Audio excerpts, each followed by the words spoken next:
Hello friends, welcome back to pre medico. Myself doctor Anant Raj Maurya. बच्चों, आज हम अपने इस वीडियो लेक्चर में environmental issue means pollution chapter discuss करेंगे। Last 10 year MCQ and theory portions. Question number first, which of the following method is the most suitable for disposal of nuclear waste.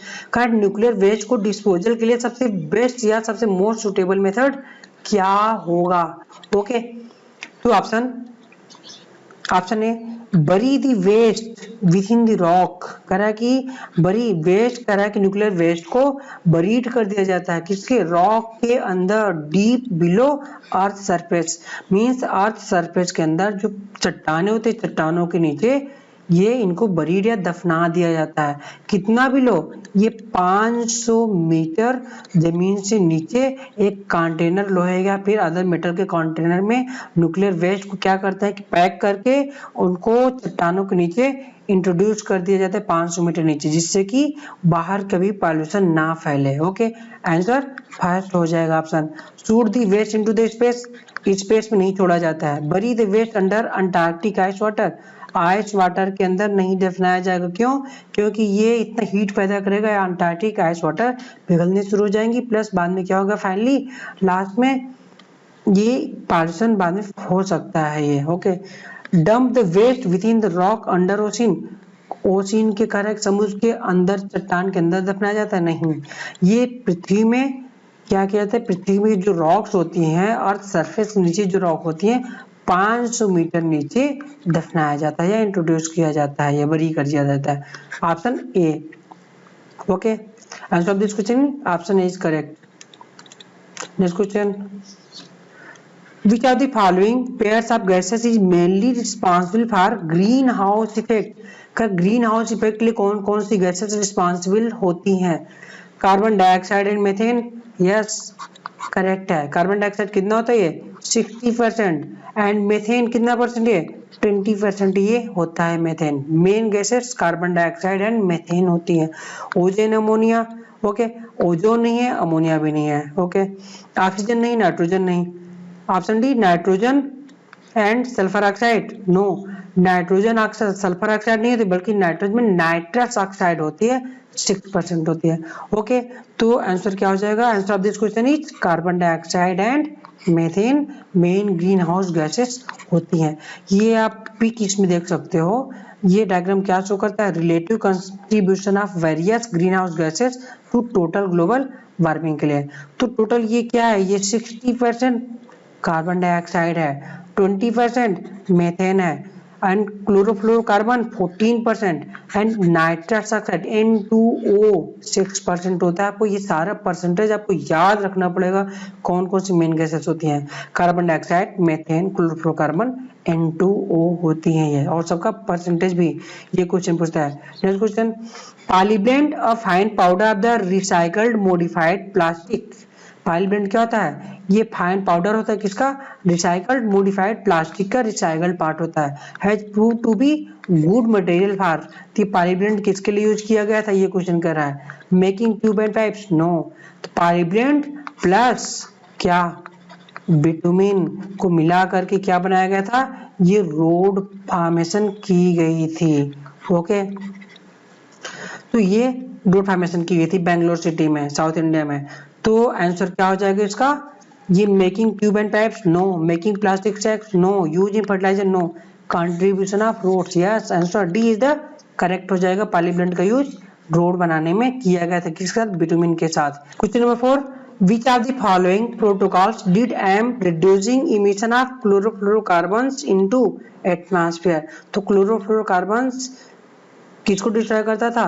CF किसको? O3 को। O3 से कौन सा related था? Mono, real, protocol related था। तो एक एक ऑप्शन देखते हैं। ओके, ऑप्शन ए, जिनेवा प्रोटोकॉल। तो जिनेवा प्रोटोकॉल किसके लिए था? जिनेवा प्रोटोकॉल किसके लिए था? ये केमिकल वार एजेंट या बायोलॉजिकल वार एजेंट के लिए रिड्यूस करने के लिए था। मतलब कि कोई भी केमिकल या एसफिएटिंग मींस ऐसा कोई भी केमिकल आप वो जब भी युद्ध होगा या वार होगा तो आप नहीं यूज करोगे, या बायोलॉजिकल वार आप नहीं यूज करोगे, बैक्टीरियल या वायरस का यूज या केमिकल्स का यूज आप कभी भी वार में नहीं करोगे, इसके लिए जिनेवा प्रोटोकॉल था। ठीक है, ये किसके लिए था? To inhibit use of chemical और बायोलॉजिकल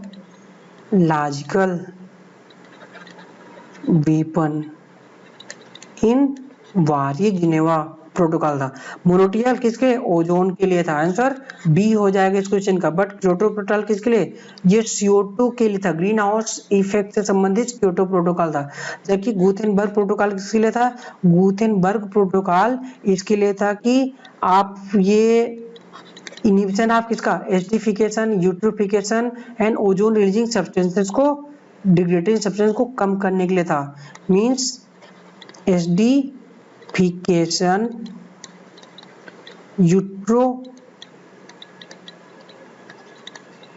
यूट्रोफिकेशन किसको करता था? ये इनहिबिट या रिड्यूस करता था। ये रिड्यूस ऑफ या reduction of acidification, eutrophication and ozone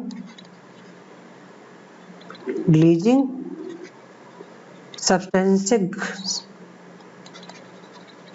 substances at ground level पर कम करने के लिए था। मीन्स आप ये सल्फर के ऑक्साइड,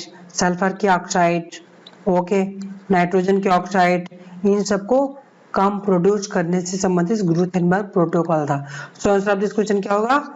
मोनोटियल प्रोटोकॉल और ये ओजोन के लिए या CFC के लिए था। Okay, next question,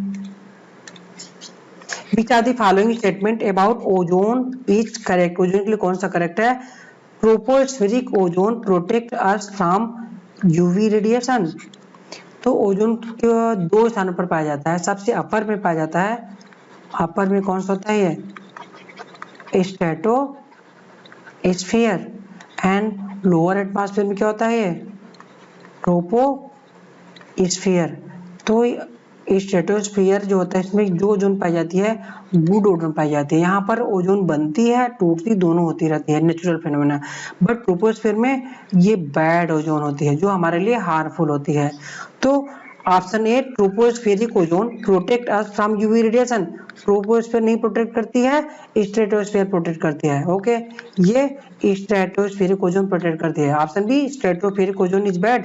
no, troposphere ozone bad होती है। Tropospheric ozone is good. No, stratosphere ozone good होती है।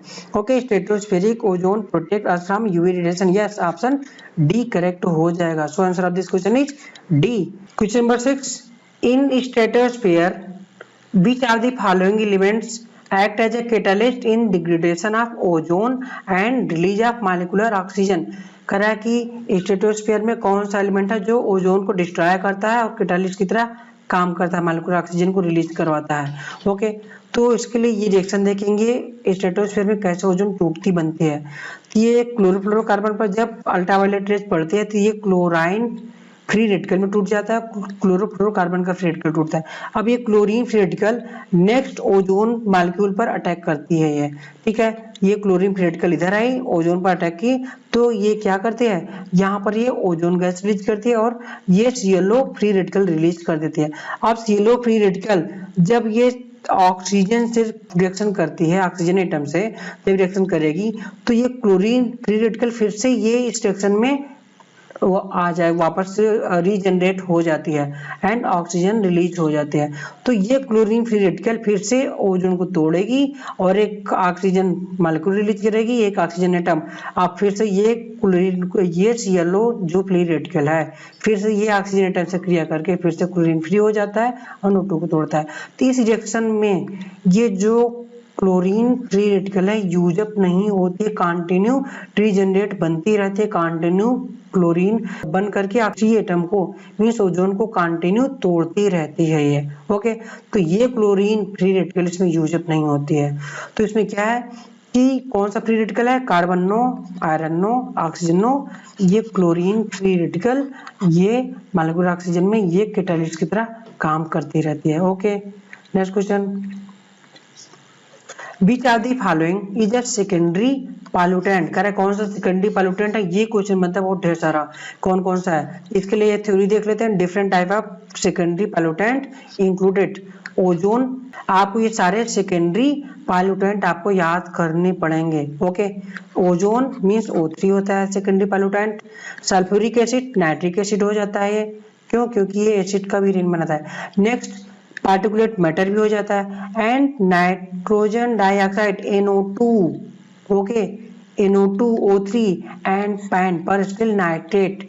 तो मोटा मोटा याद करना हो तो NO2 O3 पैन पर स्टिल नाइट्रेट ये मेन होते हैं जो कि सेकेंडरी पॉल्यूटेंट होते हैं। अभी तक क्वेश्चन केवल इसी पर बना हुआ है सबसे ज्यादा। ओके, तो CO no, SO2 no, CO2 no, O3 act as secondary pollutant. So answer क्या हो जाएगा, सेकेंडरी पॉल्यूटेंट O3 हो जाएगा। क्यों, O3 NO2 एंड पैन। आपको ये तीन चीजें मिनिमम याद रखनी चाहिए। Okay, next question, world ozone day is celebrated on, world ozone day celebrated on 5 जून को क्या बोलते हैं, इन्वायरमेंट, वर्ल्ड इन्वायरमेंट डे बोलते हैं। 21 अप्रैल कोई खास डे नहीं है।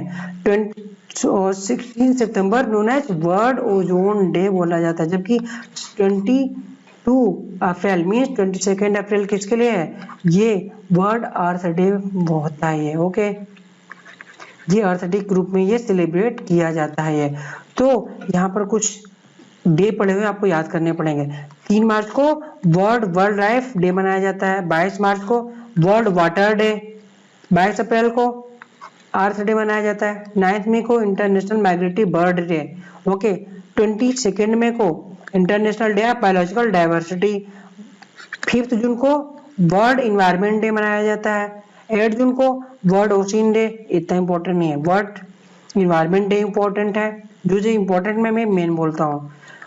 World environment day, earth day important है, वर्ल्ड वाटर डे इंपॉर्टेंट है, world wildlife day important है मेन। ओके, 11 जुलाई को वर्ल्ड पॉपुलेशन डे बहुत इंपॉर्टेंट है ये। Okay, world water week no, ज्यादा इंपॉर्टेंट नहीं है। ओके, 16 सितंबर yes world ozone day important है। ओके, ये आ चुका है। एंड 4 अक्टूबर वर्ल्ड एनिमल डे नो। 21 मार्च वर्ल्ड फॉरेस्ट डे इंपॉर्टेंट है। एंड 23 मार्च को क्या मनाया जाता है, वर्ल्ड रिसोर्स डे। 10 अप्रैल को world atmosphere day. Okay, and 2 to 8 अक्टूबर को वाइल्ड लाइफ वीक सेलिब्रेट किया जाता है, ये इंपॉर्टेंट है। तो एक बार रीडिंग आप सारा लगा लीजिएगा, बट इसमें जो इंपॉर्टेंट है वो आपको देख लीजिएगा। तो वर्ल्ड ओजोन डे 16 सितंबर को सेलिब्रेट किया जाता है। Okay, next question, match the item given in column first with those in column second, select the correct option given below। Option A eutrophication किससे है, ultraviolet B radiation no, deforestation no, nutrient enrichment yes eutrophication nutrient enrichment से related है। जबकि sanitary landfill किससे related है, ये disposal waste disposal के लिए है। Okay, next snow blindness ultraviolet B radiation क्या काज करती है, ये रेटिना को डैमेज कर दी है, उसको क्या बोलते हैं, स्नो ब्लाइंडनेस बोला जाता है। अल्ट्रावायलेट बी रेडिएशन काज करती है ये। ओके, जूम कल्टीवेशन किससे रिलेटेड है, ये फॉरेस्ट को कट करने से रिलेटेड है, मींस डिफॉरेस्टेशन से रिलेटेड है। कौन सा, जूम कल्टीवेशन। जूम कल्टीवेशन क्या करते हैं कि इसमें जाकर के जंगलों को कट करके खेती की जाती है, जब तक उनकी क्या की प्रोडक्टिविटी सॉइल की होती है तब तक यूज करते हैं, उसके बाद फिर से छोड़ दिया जाता है उसको, इसको जूम कल्टीवेशन बोला जाता है ये। Okay, next, Which one of the following statement is not valid for aerosol, कौन सा एरोसॉल के लिए वैलिड नहीं है। They alter rainfall and monsoon pattern, yes aerosol rainfall को मानसून पैटर्न को अल्टर कर देगा, करेक्ट है। They causes increased agriculture productivity, no agriculture productivity को इंक्रीज नहीं करता है, यही रॉन्ग है। ओके, ये डिक्रीज करेगा। Option C, they have negative impact on agriculture land, yes C सही है। They are harmful to human health, D भी सही है। सो आंसर क्या हो जाएगा, कौन सा रॉन्ग है, option B causes increased agriculture productivity, ये रॉन्ग है। Okay, option B is the correct answer हो जाएगा। Okay, question number 11, Biochemical oxygen demand BOD may not be a good index for pollution. correct BOD किसका good index pollution नहीं है for water bodies, मतलब कि क्विस water body के लिए BOD pollution indicator नहीं होता है, मतलब कहाँ से इफ्लुएंट आता है वो पॉल्यूशन नहीं शो करता है, BOD को इंक्रीज नहीं करेगा। मीन्स कौन सा सीवेज या मतलब कौन सा वाटर होगा, कहाँ से एफ्लुएंट निकलने वाला होगा जहां पर बीओडी इंक्रीज नहीं होगा। मींस जिसमें ऑर्गेनिक मैटर नहीं होगा उसमें क्या होगा कि बीओडी इंक्रीज नहीं होगा, जिसमें बायोडिग्रेडेबल ऑर्गेनिक मैटर नहीं होगा उसमें बीओडी नहीं होगा, जिसको बैक्टीरिया नहीं डिस्ट्रॉय करेगा बीओडी उसका नहीं बढ़ेगा। इसका यही कॉन्सेप्ट है। Okay, domestic sewage bacteria destroy करेगा बीओडी बढ़ जाएगा, ये नहीं होगा। ओके, डेयरी इंडस्ट्री इसमें भी मिल्क वगैरह होते हैं, इसको भी बैक्टीरिया डिस्ट्रॉय करेगा, इसका बीओडी बढ़ जाएगा। शुगर इंडस्ट्री कार्बोहाइड्रेट होता है, बैक्टीरिया डिस्ट्रॉय करेगा, शुगर इसका बीओडी बढ़ जाएगा। बट पेट्रोलियम इंडस्ट्री में पेट्रोलियम पदार्थ होते हैं जिनको बैक्टीरिया डिस्ट्रॉय नहीं करता है, तो कुछ भी आएगा बीओडी इंक्रीज नहीं होगा। सो आंसर सी हो जाएगा इस क्वेश्चन का। Okay, answer this question is petroleum industry में बीओडी मेजर गुड इंडेक्स नहीं होगा पॉल्यूशन का। Okay, next, a lake which is rich in organic waste, एक लेक है ऑर्गेनिक वेस्ट से रिच है, में रिजल्ट इन, जब ऑर्गेनिक वेस्ट ज्यादा होगा तो वहां पर क्या हो जाएगा, एल्गी वगैरह ढेर सारे ग्रोथ करेंगे, तो वहां पर क्या हो जाएगा, सारा ऑक्सीजन खींच लेंगे, ये लेक क्या होगी, यूट्रीफाइड हो जाएगी, यूट्रीफाइड हो जाएगी तो एल्गल ब्लूम काज करेगी, सारा ऑक्सीजन डिस्ट्रॉय हो जाएगा, तो जो फिश वगैरह होंगी मॉर्टेलिटी काज कर देगा। Option A, increase population of aquatic organism due to minerals, no, population increase नहीं होगा। Drying of the lake due to algal bloom, dry नहीं होगा। Increase population of fish due to lot of nutrient, fish mortality होगी, fish का population increase नहीं होगा। Yes, option D, mortality of fish due to lack of oxygen, क्योंकि algal bloom cause होगा, इससे क्या होगा कि ढेर सारी फिश मॉर्टेलिटी हो जाएंगी ऑक्सीजन की कमी की वजह से। ओके, तो आंसर डी हो जाएगा एल्गल ब्लूम की वजह से, बट एल्गल ब्लूम की वजह से लेक ड्राई नहीं होगी। ओके, एल्गल ब्लूम होगा बट ड्राई नहीं होगी। ओके, तो ऑक्सीजन डिस्ट्रॉय होगा तो फिर मॉर्टेलिटी शुरू हो जाएगी, सो आंसर डी हो जाएगा। Okay, next, highest DDT concentration in aquatic food chain cell occurs, किसमें करा है कि सबसे ज्यादा डीडीटी का हाईएस्ट कंसंट्रेशन किस फूड चेन होगा, तो डीडीटी क्या है, नॉन बायोडिग्रेडेबल पॉल्यूटेंट है, तो ये क्या होता है, ये लाइपोसॉल्युबल होता है, मींस ये फैट सॉल्युबल होगा। डीडीटी क्या होता है, ये फैट सॉल्युबल होता है एंड नॉन बायोडिग्रेडेबल होता है, और क्या जब डिग्रेडेबल नहीं होगा तो क्या शो करेगा, बायो मैग्निफिकेशन को शो करता है ये। ओके, इतनी चीजें हैं। तो जब फैट सॉल्युबल ये होता है तो क्या होगा कि ये फैट में सॉल्युबल हो जाएगा, तो सबसे पहले कहाँ पर जाएगा, ये वाटर में रहता है, वाटर से किस में जाएगा, वाटर से जूप्लैंक्टन में, देन स्मॉल फिशेस में, देन लार्ज फिशेस में, देन फाइनली बर्ड में इकट्ठा हो जाता है। तो फिश ईटिंग बर्ड में 25 ppm है, तो ये सारा ppm आपको याद करना पड़ेगा। वाटर में 0.003 पार्ट्स पर बिलियन है ये, बट जूप्लैंक्टन में 0.04 पार्ट्स पर मिलियन हो गया, स्मॉल फिश में 0.5 ppm आ गया, लार्ज फिश में 2 ppm आ गया, एंड फिश ईटिंग बर्ड है 25 ppm 25 ppm ये हो गया। तो यहाँ पर इकट्ठा हो गया, क्या हुआ, बायो ये क्या मैग्निफिकेशन शो कर दिया। ओके, तो क्या हो जाएगा, एक्वेटिक फूड में लार्जेस्ट अमाउंट सबसे हाईएस्ट कहाँ होगा, ये बर्ड में हो जाएगा, फाइटोप्लैंक्टन में कम है, क्रैब में नो, ईल में नो, ईल फिश है नो। ओके, सीगल ये क्या है, ये बर्ड हो जाती है, तो सबसे ज्यादा सीगल में शो करेगा, आंसर बी हो जाएगा। Okay, next, depletion of the which gas in the atmosphere can lead to increased incidence of skin cancer, skin cancer कौन सा होता है, जीरो डर्मा पिगमेंटोसा, ये स्किन कैंसर काज करता है। ये किसको होता है, ये अल्ट्रावायलेट रेज की वजह से होता है, ये अल्ट्रावायलेट बी रेडिएशन मेनली होता है। अल्ट्रावायलेट बी रेडिएशन को रोकता कौन है, ये ओजोन रोकता है, O3 रोकता है, तो O3 को डिस्ट्रॉय कर देंगे तो अल्ट्रावायलेट बी आएगी और स्किन कैंसर काज करती है। ओके, तो जो हम लोग की ओजोन लेयर है वो स्ट्रेटोस्फीयर में क्या करती है, अल्ट्रावायलेट बी रेडिएशन को रोकती है और स्किन कैंसर होने से प्रिवेंट करती है।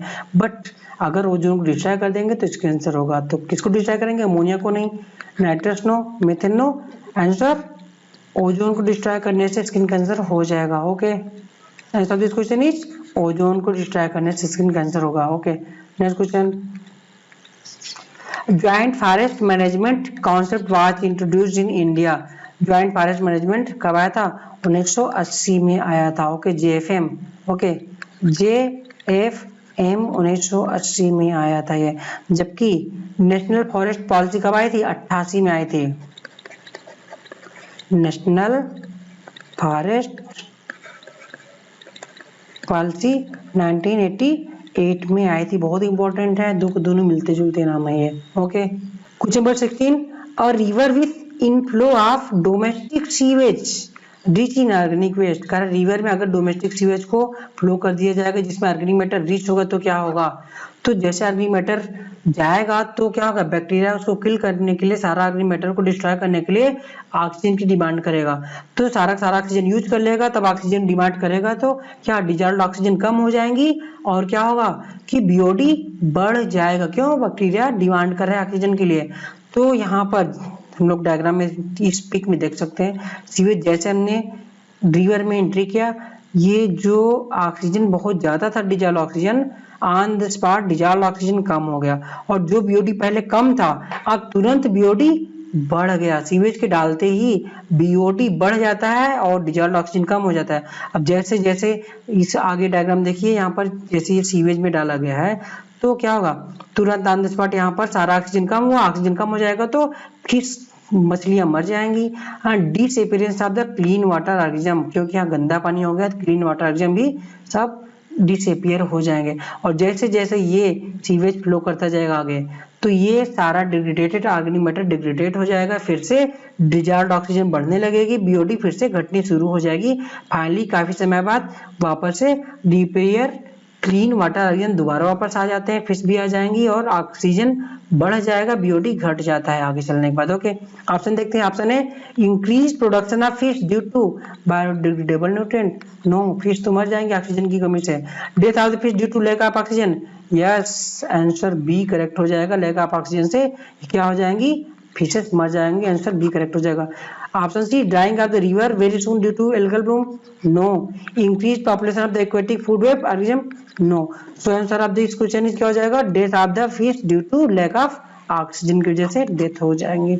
Okay, next question, acid rain is caused by increase in the atmospheric concentration of, acid rain किसकी वजह से होती है, mainly sulphur and nitrogen oxide की वजह से होती है ये। Okay, CO2 CO no, O3 and dust no, SO3 and CO no, SO2 and NO2 की वजह से sulphuric acid and nitric acid rain cause करती है। सो क्या हो जाएगा, एसिड रेन किसकी वजह से, SO2 एंड NO2 की वजह से हो जाएगा।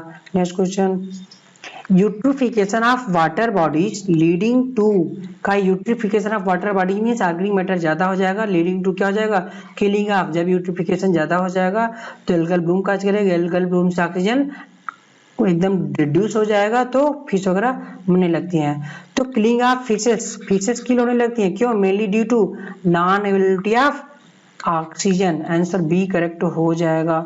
Essential minerals no, food no, light no, eutrophication की वजह से ऑक्सीजन की कमी हो जाएगी, इससे फिश किल हो जाएगी। सो answer of this question is oxygen non availability की वजह से फिश की किलिंग हो जाएगी।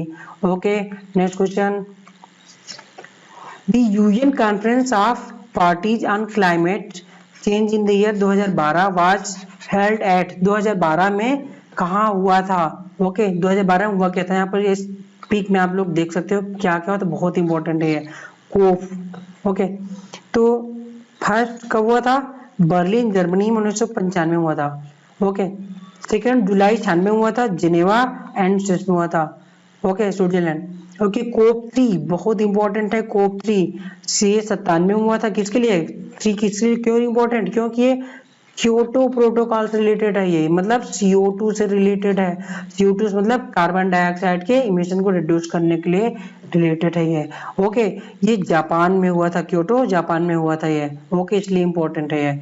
ओके, बाकी 4 इसमें ज्यादा जो एक बार तो आप सब रेटिंग लगा लो, बस जो इंपॉर्टेंट है वो मैं आपको टिक कर दे रहा हूँ। ओके, कोप 4 ब्यूनोस आयर्स में, एंड कोप 5 बॉन जर्मनी में, कोप 6 ह्यूज नीदरलैंड में, कोप 7 मराकेश मोरक्को में हुआ था, कोप 8 न्यू दिल्ली इंडिया में जो है वो आपको याद करना पड़ेगा। कोप 8 इंडिया में हुआ था, न्यू दिल्ली में हुआ था। कोप 8 इंडिया में इंपॉर्टेंट है। ओके, कोप 9 मिलान इटली में, कोप 10 ब्यूनेस अर्जेंटीना में, एंड कोप 11 नेक्स्ट इंपॉर्टेंट कौन सा? कोप 11 क्यों? क्योंकि ये ओजोन रिलीजिंग सब्सटेंस है मोनोट्रियल, ये कनाडा में हुआ था ये। ओके, क्योटो प्रोटोकॉल ये कनाडा में था ये। Okay, implemented with Kyoto protocol साथ ये 2005 में, ये मोनोट्रियल से रिलेटेड है ये, इसलिए इंपॉर्टेंट है। ओके, कोप 11 मोनोट्रियल या ओजोन 3 से रिलेटेड है।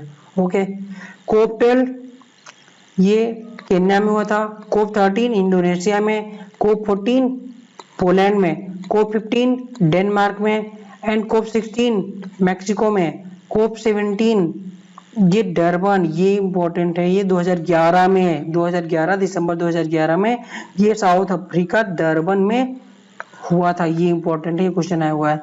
एंड 2012 ये क्वेश्चन हम लोग का कौन सा है? कोप 18 जो है ये 2012 में हुआ था, दोहा या कतर में हुआ था, ये इंपॉर्टेंट है जो क्वेश्चन हम लोगों का है।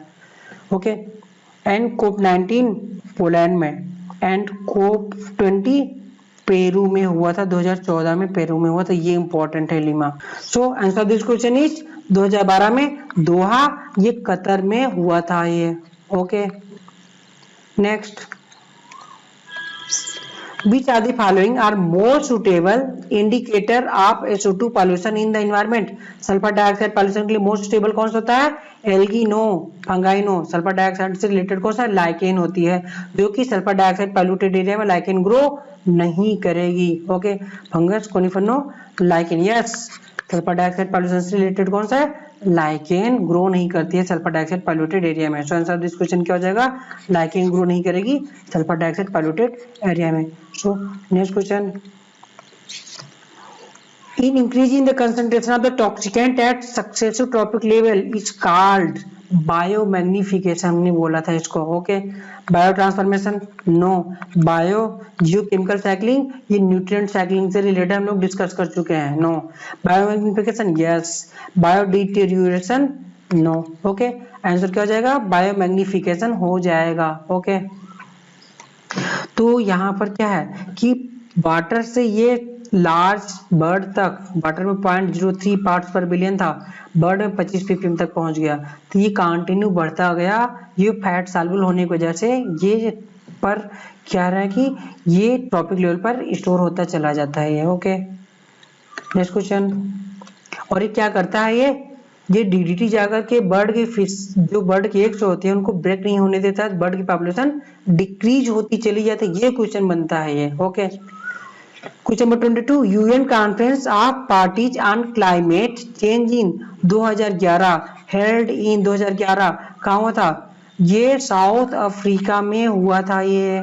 ओके, साउथ अफ्रीका में हुआ था ये। Okay, next question number 23, which are the following is not one of the prime health risk? कौन सा रिस्क नहीं है associated with greater UV radiation? UV radiation बढ़ेगा तो कौन सा हेल्थ को इफेक्ट नहीं करेगा? Through atmospheric due to depletion of stratospheric ozone, जब स्ट्रेटोस्फेयर का ओजोन डिप्लीट होगा, यूवी रेडिएशन बढ़ेगा, तो कौन सा इफेक्टेड नहीं होगा?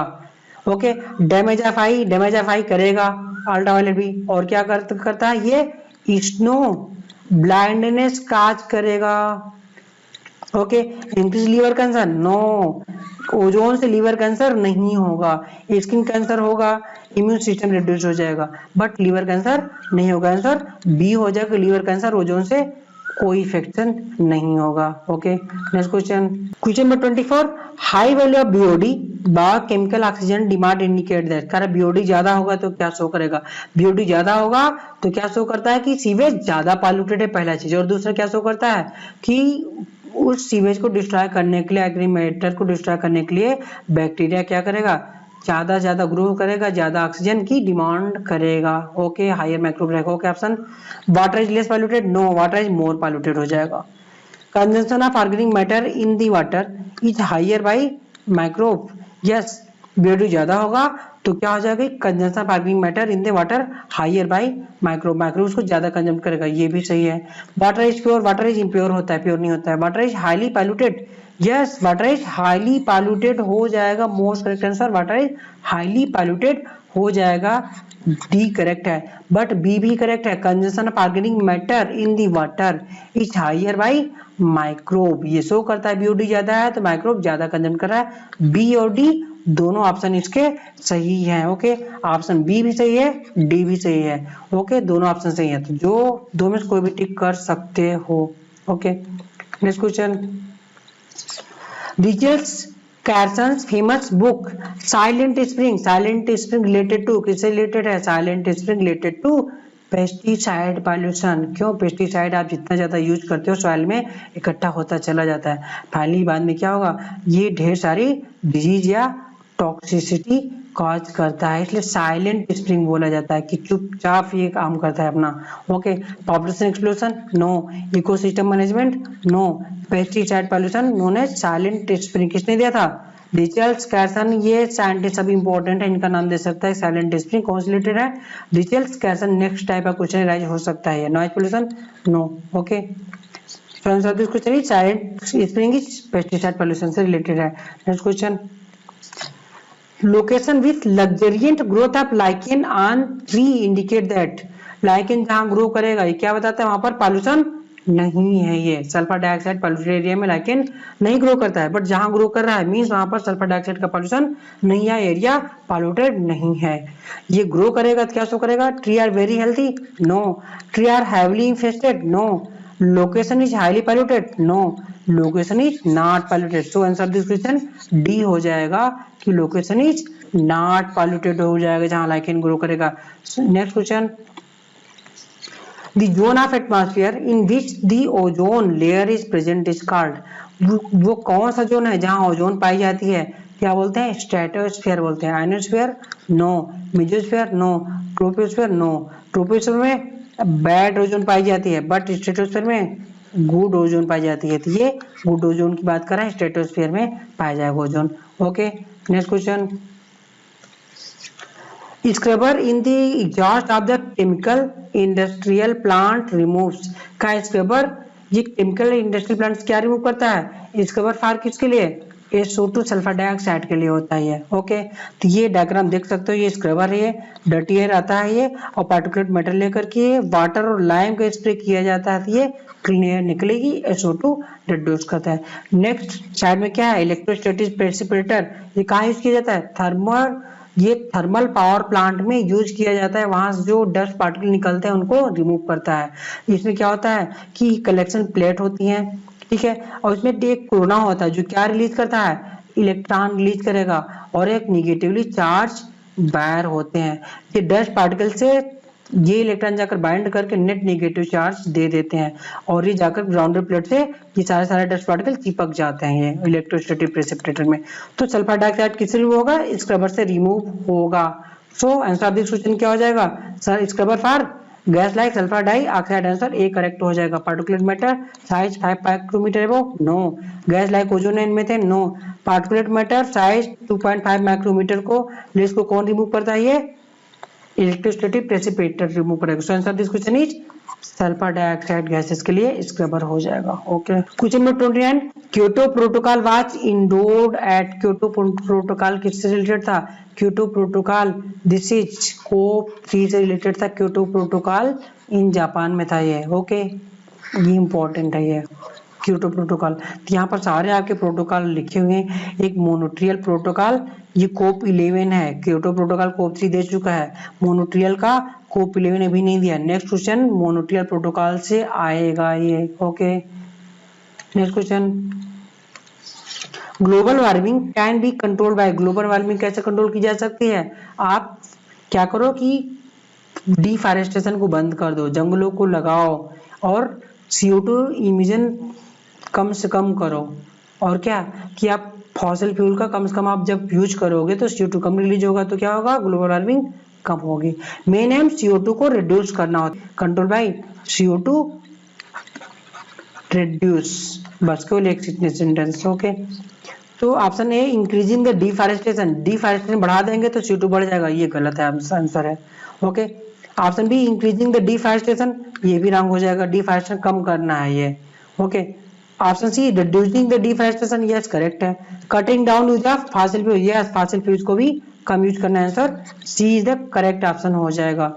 रिड्यूसिंग डिफॉरेस्टेशन, डिफॉरेस्टेशन को कम करोगे तो क्या हो जाएगा, CO2 और बढ़ जाएगा, तो ये रॉन्ग हो जाएगा। रिड्यूसिंग डिफॉरेस्टेशन को कम करना है, increasing use of the fossil fuel, ये रॉन्ग हो जाएगा, CO2 को बढ़ा देगा। Okay, so answer of this question क्या हो जाएगा, reducing deforestation, cutting down use of fossil fuel से ये ग्लोबल वार्मिंग कम की जा सकती है, कंट्रोल की जा सकती है। ये question number 31, air prevention and control of pollution act came in force of, air prevention act कब आया था, 1981 में आया था। 85 नो, 75 नो, 90 नो, आंसर 1981 में आया था। एयर किसके साथ, एयर प्लस नॉइज के साथ 1987 में लागू हुआ था। आया क्या सीन था, लागू 87 में हुआ था, ठीक है। ओके, नॉइज पॉल्यूशन के साथ, एयर और नॉइज दोनों के साथ 1987 में अमेंडमेंट हुआ था। Okay, next question number 32, second commitment period for Kyoto protocol was decided at, तो फर्स्ट कब से हुआ था, फर्स्ट 2008 से 2012 तक के लिए था, जबकि सेकेंड कब से था ये, ओके सेकेंड है ये फर्स्ट था 2008 से 12 तक, सेकेंड 2013 से ये 2020 तक था, ये ग्रीन हाउस सब्सटेंसेस को कम करने के लिए था ये। ओके, ये कहाँ हुआ था, ये दोहा कतर में हुआ था, ये आंसर सी हो जाएगा। Okay, so answer of this question is Doha हो जाएगा इसके लिए। क्योटो प्रोटोकॉल का सेकेंड 2013 से 2020 31 दिसंबर 2020 तक के लिए सेकेंड कमिटेंट है। Okay, next question, climate of the world is threatened by, climate of world क्यों थ्रेटेंड है, decreasing the amount of atmospheric oxygen, increasing amount of atmospheric carbon dioxide, yes climate world का सबसे ज्यादा प्रभावित किससे है, CO2 के बढ़ने से, increasing amount of the atmospheric carbon dioxide इसी से मोस्ट अफेक्टेड है, decreasing amount of atmospheric carbon no, increasing concentration of the atmospheric oxygen no. Okay, so answer of this question क्या हो जाएगा, B increasing amount of atmospheric carbon dioxide से most affected हो जाएगा। Next question, which one of the following is not correct with regard the harmful effect of particulate matter size 2.5 micrometer or less से कौन सा correct नहीं है। Okay, it can cause respiratory problem, yes respiratory problem cause करता है, ये correct है। It can directly enter into our circulatory system, no ये सर्कुलेटरी सिस्टम में नहीं इंटर करता है, कहाँ जाता है, लंग में जाता है, लंग को डैमेज करता है, सर्कुलेटरी सिस्टम को डैमेज नहीं करता है। Okay, it can cause inflammation and damage of the lungs, yes lung को इन्फ्लेम करेगा और डैमेज करेगा, करेक्ट है। Can be inhaled into the lung, yes lungs में इनहेल किया जाएगा, लंग में सांस द्वारा लिया जाएगा और डैमेज करेगा। सो आंसर दिस क्वेश्चन क्या हो जाएगा, कौन सा ये करेक्ट नहीं है, 2.5 माइक्रोमीटर लेने पर ये डायरेक्टली सर्कुलेटरी सिस्टम में इंटर करेगा, यही नहीं करेक्ट है ये। Okay, so answer this question is B हो जाएगा। Okay, next question, in an area where DDT had been used extensively, जहां पर DDT सबसे ज्यादा यूज किया जाता है, the population of the bird decline, पक्षियों की पॉपुलेशन डिक्लाइन होती जाती है सिग्निफिकेंटली, क्यों, क्योंकि DDT बायो मैग्निफिकेशन शो करेगा, ये पक्षियों के में जाकर एक्युमुलेट होता रहेगा और उनके एक सेल को क्या करता है, ठीक कर देगा और उसको हैचिंग नहीं होने देगा, जब हैचिंग नहीं होगा तो उसका चूजा जो है उसी के अंदर ही डेथ हो जाएगा और बर्ड पॉपुलेशन डिक्लाइन हो जाती है। ओके, ऑप्शन बर्ड स्टॉप लेंगे, नो बर्ड एक देती रहती हैं। Earthworm in the area got eradicated, ये भी नहीं है। कोबरा आर फीडिंग द स्क्रूटली ऑन बर्ड, ये भी नहीं है। Many of the bird egg laid did not hatch, yes answer D correct हो जाएगा कि बर्ड की जो एग होती है वो हैच नहीं कर पाती हैं। So answer of this question क्या होगा, many of the bird egg laid and did not hatch, वो हैचिंग ही नहीं होगा, इसलिए बर्ड पॉपुलेशन डिक्लाइन हो जाएंगी। Okay, next question, Which one of the following is wrong statement? कौन सा wrong है? Most of the forest have been lost in the tropical areas. Yes, tropics area में सबसे ज्यादा forest loss हो रहे हैं. Ozone in the upper part of the atmosphere is harmful to the animals. ये wrong है. upper part कौन सा है? स्ट्रेटोस्फीयर है. ये क्या होता है?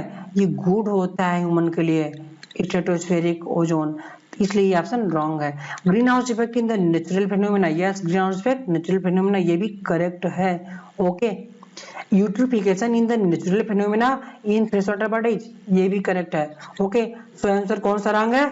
Ozone in the upper part atmosphere is harmful होता है, यही रॉन्ग है। आंसर बी द करेक्ट हो जाएगा कि ये रॉन्ग है। Okay, next, measuring the biochemical oxygen demand is a method used for, तो बीओडी मेजर करने के लिए कौन सा मेथड यूज किया जाता है? एस्टिमेटिंग, ऑप्शन है estimating the amount of organic matter in sewage water. Yes, कितना ऑर्गेनिक मैटर है यही बीओडी मेजर करता है, ये आंसर ए करेक्ट हो जाएगा। Option B, working out efficiency of oil driven automobile engine, automobile engine से कोई रिलेशन नहीं है बीओडी मेजर करने का, ऑर्गेनिक मैटर का, सीवेज का।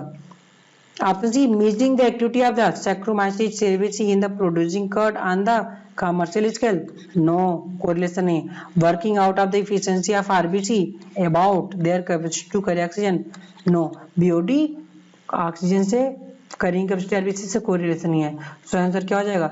Greater the BOD greater the sewage polluted होता है, तो ऑर्गेनिक मैटर कितना सीवेज है यही BOD बताता है, आंसर ए करेक्ट हो जाएगा। Okay, next question, eutrophication is often seen in, eutrophication कहाँ सीन होता है? डेजर्ट में नो, ओशियन में नो, माउंटेन में no, fresh water water body या लैक में सीन होगा। So answer of this question क्या हो जाएगा? फ्रेश वाटर बॉडी या लैक में यूट्रिफिकेशन सीन होता है। Next question, which one of the following pair of the gases are major cause of green house effect? Green house effect कौन काज करता है? मेनली CO2 एंड CH4 काज करता है। CO2O3 no, CFCN SO2 no, CO2CO no, CO2N2 yes, CO2N2 हो जाएगा। क्यों? क्योंकि CO2, methane, CFCs and N2O, इन चारों में से जो भी होगा वही होगा। So answer of this question क्या हो जाएगा? CO2 और N2O ग्रीन हाउस इफेक्ट काज करते हैं। आप लोग डायग्राम यहाँ देख सकते हो, कार्बन डाइऑक्साइड का 60%, मेथेन का 20%, CFCs का 14%, N2O 6% पार्टिसिपेट करता है। ये चारों गैसेस को एकदम रट डालो पूरी की पूरी। Okay, next, which one of the following statement is incorrect in case of Bhopal gas tragedy? में कौन सा इनकरेक्ट है? भोपाल गैस ट्रेजेडी, ये 2 से 3 दिसंबर नाइट 1984 में क्या हुआ था? मिथाइल आइसोसाइनेट गैस लीक हो गई थी और ढेर सारे लोग मारे गए थे। Okay, option A, methyl isocyanate gas leaked to take place, yes option A correct है। ये क्या पूछा है? इनकरेक्ट पूछा है, ऑप्शन ए करेक्ट है। Okay, 1000 of human being died, ये भी करेक्ट है। Radioactive fall of engulf Bhopal, no radioactive fall नहीं हुआ था, ये रॉन्ग है। Option D, it took place in night of 2 to 3 December 1984, yes ये करेक्ट है। सो आंसर ऑफ दिस क्वेश्चन क्या हो जाएगा? कौन सा रॉन्ग है? रेडियोएक्टिव फॉल आउट इंगल्फ्ड इन भोपाल में रेडियोएक्टिव नहीं हुआ था बल्कि गैस लीक हुई थी। ओके, तो ए बी डी ये करेक्ट है, कौन सा रॉन्ग है? सी रॉन्ग है। तो रेडियोएक्टिव एक्सीडेंट कौन सा था? ये भोपाल ना होकर के चेरनोबिल इंसिडेंट था, यहाँ पर रेडियोएक्टिव लीक हुआ था चेरनोबिल इंसिडेंट में। भोपाल गैस ट्रेजेडी दे चुका है। नेक्स्ट क्वेश्चन बनेगा तो चेरनोबिल इंसिडेंट से बनाएगा, ये रेडियोएक्टिव एक्सीडेंट था, यही क्वेश्चन बनेगा। Okay, question number 41, which one of the following is correct expanded form of acronyms? IPCC international panel for climatic change, no ये क्या है? इंटर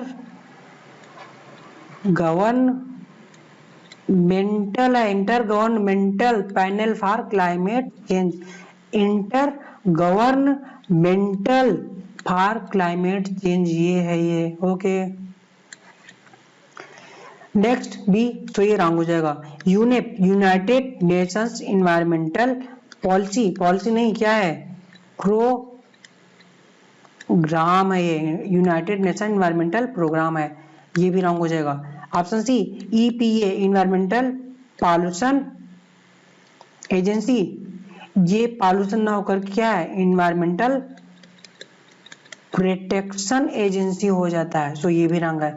जबकि D, IUCN, international union for conservation of nature and natural resources हो जाएगा। Okay, so answer D correct हो जाएगा।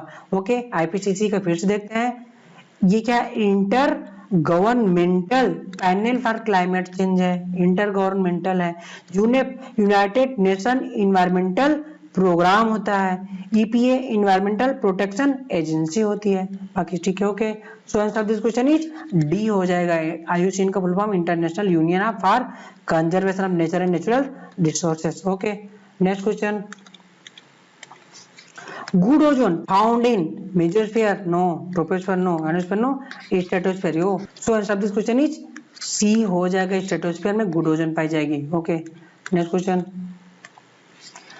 अ renewable exhaustible natural resources, renewable मतलब क्या,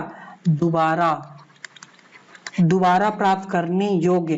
कोल, एक बार कोल हमारा चला गया तो प्राप्त नहीं कर सकते हैं, पेट्रोलियम प्राप्त नहीं किया जा सकता, मिनरल एग्जॉस्ट को नहीं किया जा सकता, बट फॉरेस्ट क्या है, रिन्यूएबल सोर्स है, दोबारा जंगल लगाया जा सकता है। सो आंसर डी हो जाएगा। Okay, option D is the correct answer. Next, dB, small D capital B is the standard abbreviation used for quantitative expression of.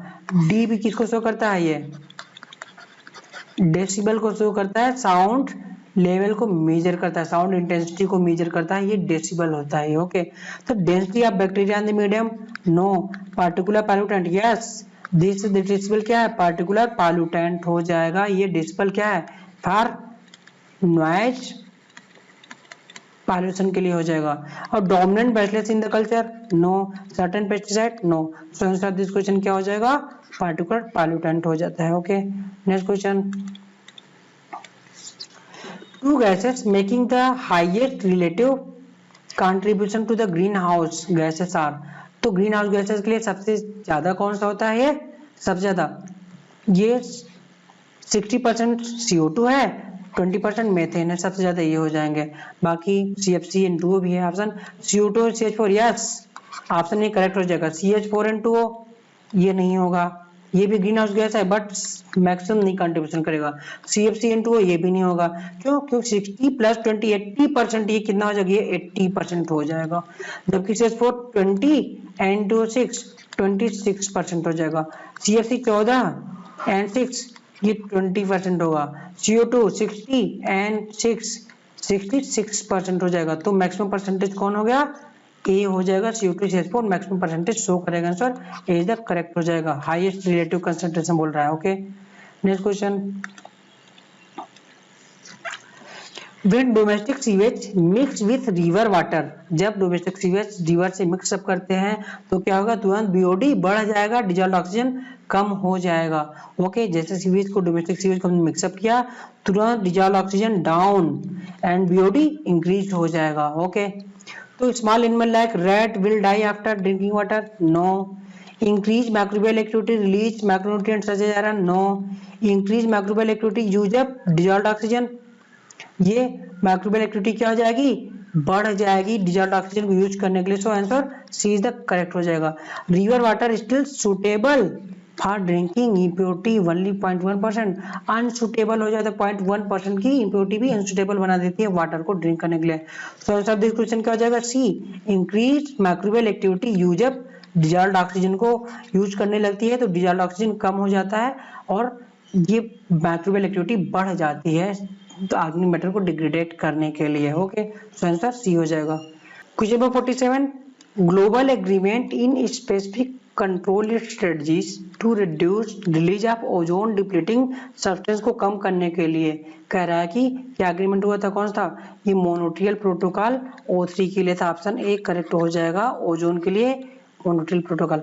Kyoto protocol किसके लिए था, ये CO2 संबंधित सब्सटेंसेस को कम करने के लिए। एंड रियो डी जेनेरियो ये किसके लिए था? ये 1992 में ये जोहान्सबर्ग साउथ अफ्रीका में हुई थी।